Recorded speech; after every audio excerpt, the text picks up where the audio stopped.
Semuanya merdeka. Enggak kompak, Pak. Merdeka. Kurang barang. Merdeka. Terima kasih. Bapak-bapak, ibu-ibu semuanya dari DPD, Pak calon wali kota, Pak Wakil dan seluruh perwakilan partai politik di sini yang hadir. Terima kasih. Terima kasih sudah mau bersama-sama dengan kami untuk berjuang memenangkan Kota Bekasi. Tentunya tadi sebelum saya sampai kemari, Ibu Ketua Umum kami menyampaikan salam hormat pada semua yang hadir, pada seluruh kader partai, begitu juga dari Pak Sekjen kami dan dari Ketua DPR RI Mbak Puan Maharani menyampaikan salam hormat serta sayangnya pada seluruh kader partai PDI Perjuangan. Bapak-bapak, ibu-ibu, tadi saya duduk di samping Pak Tri. Saya agak narik napas 4 kali. Kok aromanya aroma menang?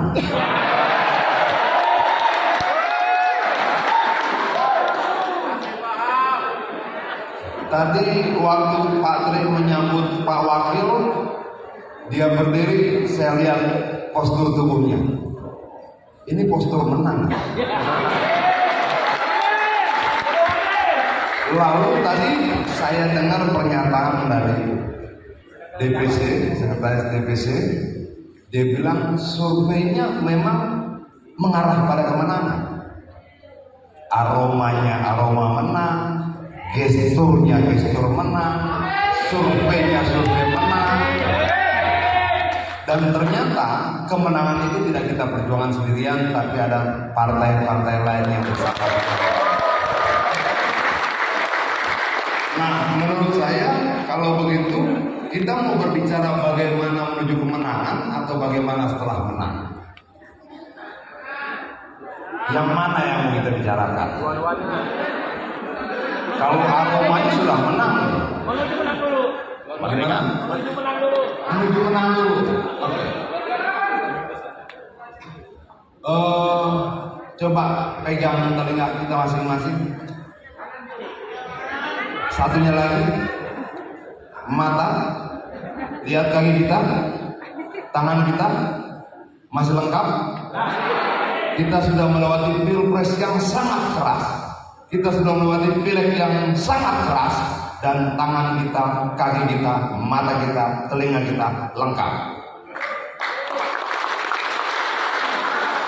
Lalu bagaimana saya mau berbicara tentang bagaimana bertarung pada petarung-petarung yang sudah melewati pilpres dan pileg sekeras kemarin? Adian mungkin cuma di Jakarta, tapi yang di desa-desa, yang di RT-RT, yang di kecamatan-kecamatan, yang head to head dari TPS ke TPS, dari RT ke RT, yang mereka yang hadir hari ini. Lalu pantas nggak saya ngajarin mereka tentang caranya berjuang? Nggak pantas. Nggak pantas, karena mereka lebih paham daripada saya. Yang saya ketemu ini kan cuma partai lain yang berbeda di televisi. Kita berdebat satu dan yang lainnya, ini enggak. Oke, jadi menurut saya nggak pantas kalau kemudian saya merasa diri pintar mengajarkan tentang bagaimana bertarung di arena pertarungan dibandingkan bapak-bapak dan ibu-ibu semua.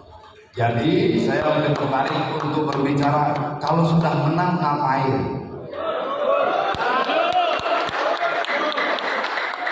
Kenapa? Kalau mau menang bagaimana? Kemarin kita sudah sama-sama ikut pelatihan tim pemenangan ya. Tinggal melakukan aktivasinya, bagaimana melaksanakan itu. Ada sekian banyak partai yang bersama-sama dengan kita dan siap berkorban bersama-sama dengan kita, dan tentunya mau menikmati kemenangannya bersama-sama dengan kita juga. Nah, bapak-bapak, ibu-ibu, dalam banyak kesempatan saya selalu bertanya kepada seluruh calon kepala daerah kita, bagaimana memaknai kemenangan itu agar kemenangan itu tidak cuma dirasakan oleh Pak Tri dan wakilnya. Bagaimana bahwa kemudian kemenangan Pak Tri itu adalah kemenangan rakyat Kota Bekasi. Bukan cuma kemenangan Pak Tri, bukan cuma kemenangan wakilnya, bukan cuma kemenangan partai-partai, karena partai-partai ini kan media perjuangan kita untuk mencapai tujuan bersama yang namanya kesejahteraan rakyat. Nah, bagaimana caranya agar kemudian kemenangan Pak Tri ini berdampak, bermanfaat bagi anak-anak buruh di Kota Bekasi, bagi anak-anak pekerja sosial di Kota Bekasi, bagi anak-anak banyak orang miskin di Kota Bekasi. Kalau kemudian kemenangan Pak Tri hanya bermanfaat buat dirinya, saya menyesal hadir di tempat ini.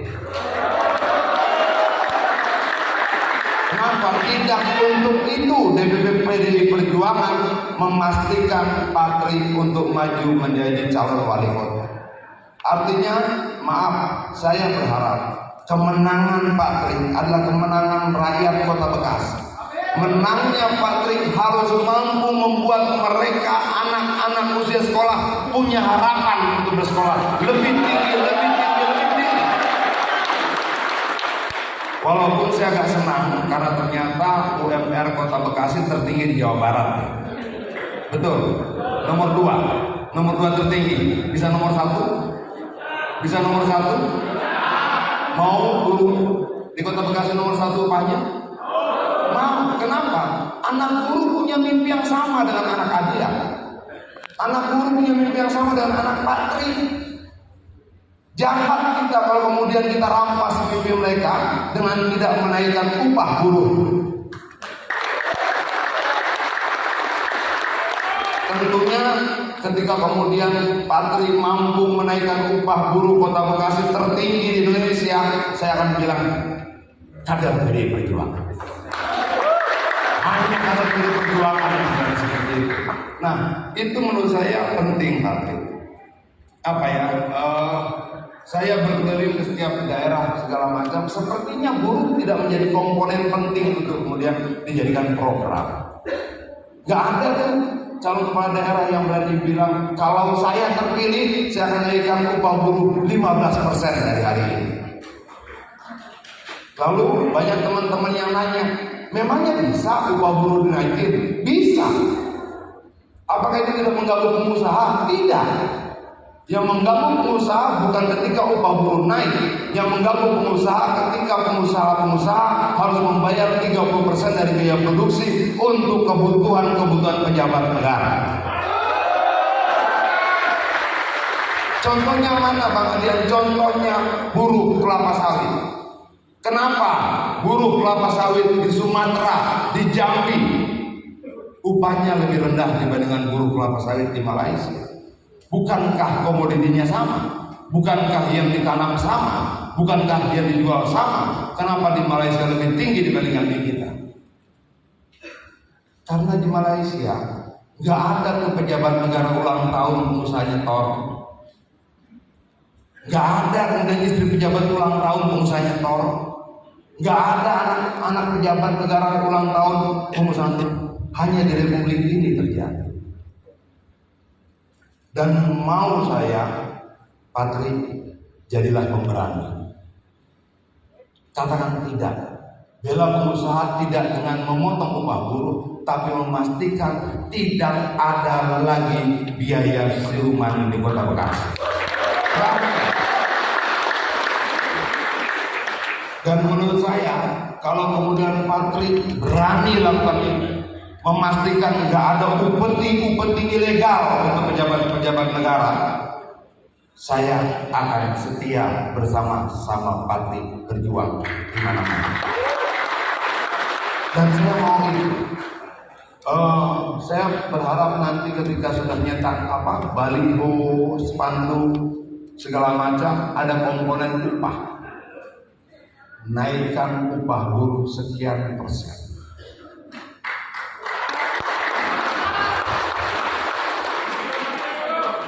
Partai buruh setuju? Kenapa nggak tanda tangan? Ya, waktu dulu saya sempat diskusi keras, panjang dan tajam dengan Mas Pacul, dan terakhir sebelum saya berpisah, dia bilang pada saya begitu, Adian, kamu tahu tugasmu apa?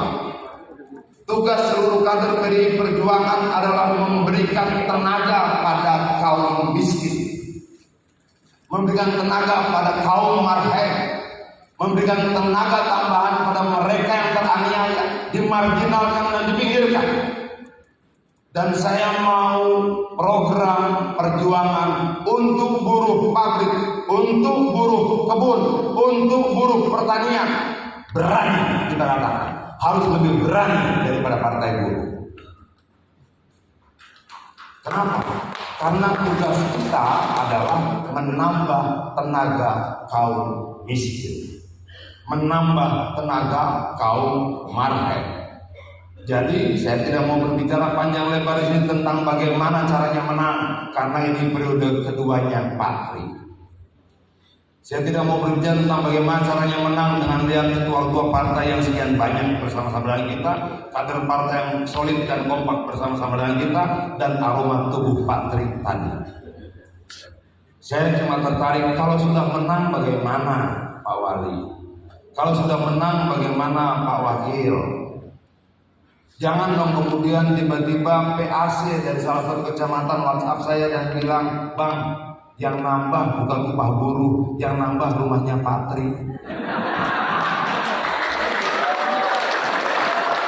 Kalau itu terjadi, saya pasti nangis. Kalau itu terjadi, saya pasti nangis. Lalu kemudian, oke, Pak Tri rumahnya nambah. Wakilnya gimana wakilnya? Istrinya nambah. Nah, yang saya mau dengar adalah, setelah dilantik, saya akan WhatsApp teman-teman pengurus, lalu saya tanya, setelah setengah tahun, 1 tahun, upah naik.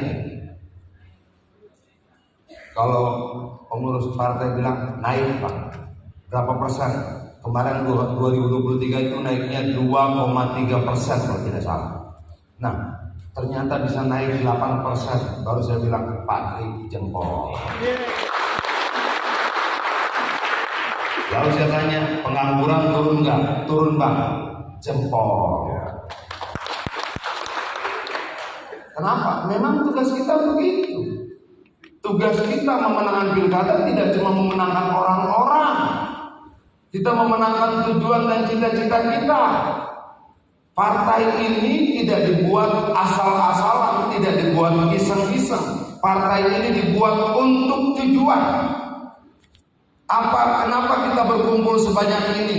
Karena kita punya tujuan yang sama. Kita mau membangun perjuangan yang sama, namanya perjuangan politik. Perjuangan politik itu apa? Perjuangan politik itu adalah perjuangan ide. Ide itu diperjuangkan oleh orang-orang. Jadi penempatan orang bagian dari perjuangan politik partai kita. Bagaimana menempatkan Pak Tri menjadi wali kota Bekasi adalah bagian dari perjuangan partai kita. Bagaimana menempatkan anggota DPR RI, DPRD provinsi dan kabupaten adalah bagian dari perjuangan partai kita. Karena perjuangan kita diperjuangkan oleh orang-orang, sehingga kita punya tugas bersama untuk menempatkan orang-orang terbaik kader partai kita untuk berada di mana-mana. Tapi setelah mereka ada di mana-mana, maka kita akan tanya lagi, apa yang sudah kau perjuangkan? Apakah kemenangan Pak Tri akan semakin mendekatkan kita pada tujuan dan cita-cita perjuangan? Kita akan lihat setelah dia dilantik. Tapi kalau kemudian ternyata dia mengecewakan, izinkan saya datang untuk marah. Boleh Pak Guru? Boleh Pak Wakil? Iya, karena saya marah biasanya serius. Nah, Bapak-Bapak Ibu-Ibu, sepertinya kita sudah bersepakat untuk mendukung Pak Tri. Tadi dari Ketua DPD, dari perwakilan DPC bilang ada yang belum nurut. Betul itu? Betul nggak? Boleh nggak? Begini, tegak lurus. PDI Perjuangan itu Partai Demokrasi Indonesia Perjuangan. Boleh nggak ada perbedaan dalam demokrasi? Boleh. Boleh nggak? Boleh. Kurang kompak, boleh nggak? Boleh. Dalam partai ini perbedaan diperbolehkan sampai keputusan diputuskan. Betul. Jadi kalau sudah ada keputusan, mau setajam apapun perbedaannya, mau apapun latar belakang perbedaannya, mau apapun tujuan dari perbedaannya, mau sekeras apapun perbedaannya, semua wajib tunduk terpimpin pada keputusan ketua umum kita. Harus. Lalu bagaimana kalau yang masih ngambek-ngambek? Kasih kesempatan 3 hari dari hari ini. 3 hari dari hari ini, ajak ngobrol, ajak bicara, ingatkan kembali tentang tujuan partai kita. Jadi kata orang, boleh marah, boleh kecewa, boleh, jangan lama-lama. Kenapa? Karena pertarungan kita tidak bisa menunggu setiap orang menyelesaikan kekecewaannya baru masuk pada gelanggang. Hari ini kalau bisa senior-senior partai datangi yang berbeda, yang belum patuh ajak balik. Begitu Pak Ketua. Teman-teman DPC jangan buru-buru kasih sanksi, kasih waktu, yuk balik yuk. Ayo balik yuk, ayo kembali ke kandang. Kalau perlu datangi rame-rame. Sampaikan kepada teman-teman yang belum patuh untuk kembali ke kandang banteng dan berjuang bersama-sama. Bang, abang kenapa tidak tegas? Begini, saya dilatih dalam proses hidup saya bahwa lawan kita di luar. Saya tidak pernah dilatih untuk melihat lawan saya di dalam. Ya, setuju. Lawan kita di mana? Di luar. Di mana? Di luar. Di luar. Di dalam adalah saudara kita. Jadi bagaimana berlaku pada mereka? Berlakulah sebagai saudara. Datangi, ingatkan, ajak kembali. Masih belum mau? Datangi lagi, ingatkan, ajak kembali. Masih belum mau? Datangi lagi, ingatkan, ajak kembali. Masih belum mau? Tunjukkan jalan pergi.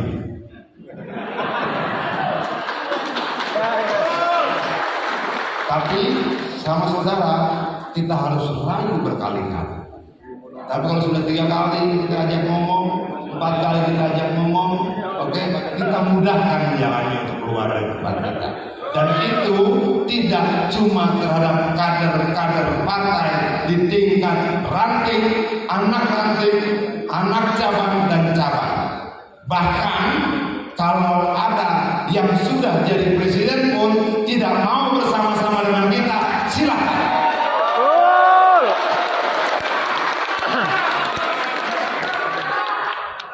Ada yang sudah mengaku sangat kaya, lalu dia berpikir dengan uangnya dia bisa mengatur banyak, dan dia mau keluar dari PD Perjuangan, kita tunjukin jalan.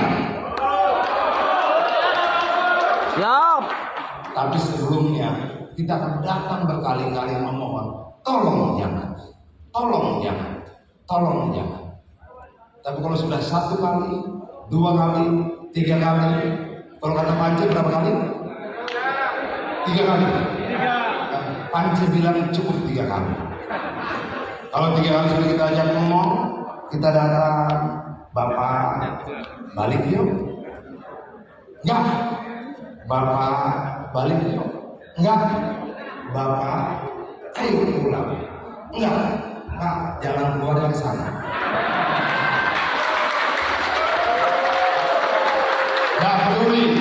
Gak peduli ranting anak ranting PAC cabang, bahkan pemimpin negara pun kalau dia meninggalkan kita dan sudah kita rayu-rayu balik, dia tidak balik, kita tunjukin jalan keluar.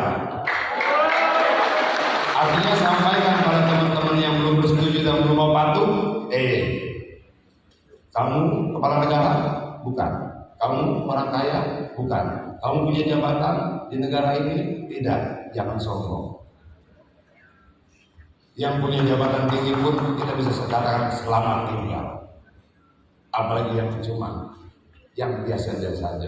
Ya, tapi sebelum sampai tahap itu, ajak balik lagi ya. Teman-teman, Patri, emang kesal saya tahu. Tapi orang bilang marah jangan lama. Kalau perlu, kalau saya jadi Patri, saya yang datang. Patri yang datang ke rumah satu-satu. Ayo. Kenapa? Pemimpin itu harus rendah, harus rendah hati. Harus rendah hati. Kalau kemudian nanti ada yang beda 1, 2, 3, 4, 5, 6, 7, 8, 9, 10, lalu Patri datang nanti malam jam 9 malam, Assalamualaikum, ketok pintu rumahnya, percaya kalau dia bilang dulu hatinya tidak mungkin. Nah, saya berharap kita datang dengan kerendahan hati. Oke, sebelum saya akhiri begini Pak, boleh nggak kira-kira saya punya satu permintaan? Boleh. Permintaan saya sederhana, jangan ada money politik dari kita.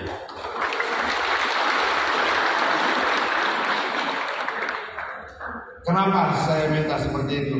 Agar Patri ketika menang tidak sibuk cari kembali uang, sehingga uangnya dia pakai betul-betul buat rakyat. Nah, mungkin nggak itu kita lakukan? Mungkin Pak. Saya di DPR RI sudah masuk periode yang ketiga, dan saya bisa jamini selama kampanye 3 pemilu saya tidak menggunakan amplop 1 buah pun. Ada berapa DPT di Kabupaten Bekasi? Berapa? 1,8 juta. Patri punya istri? Pak Wakil punya istri? Sama. Kalau kemudian kita punya waktu tersisa 70 hari, dan setiap orang Patri setiap hari berkeliling ke 10 tempat, maka dalam 70 hari dia bisa membuat 700 pertemuan. Betul tidak? Kalau kemudian satu pertemuan itu dihadiri oleh 150 orang, maka paling tidak dia tatap muka pada 150 kali 700, 7.000, 3.500, 10.500 orang. Kalau istrinya lakukan hal yang sama, Pak Wakil lakukan hal yang sama, istri Pak Wakil lakukan hal yang sama, artinya dalam waktu 70 hari mereka sudah bertatap muka paling tidak dengan 42.000 orang. Apakah itu untuk mencari suara saja? Tidak. Selain mencari suara, memastikan pemimpin kita mengenal dengan baik rakyat yang akan dia pimpin. Datang.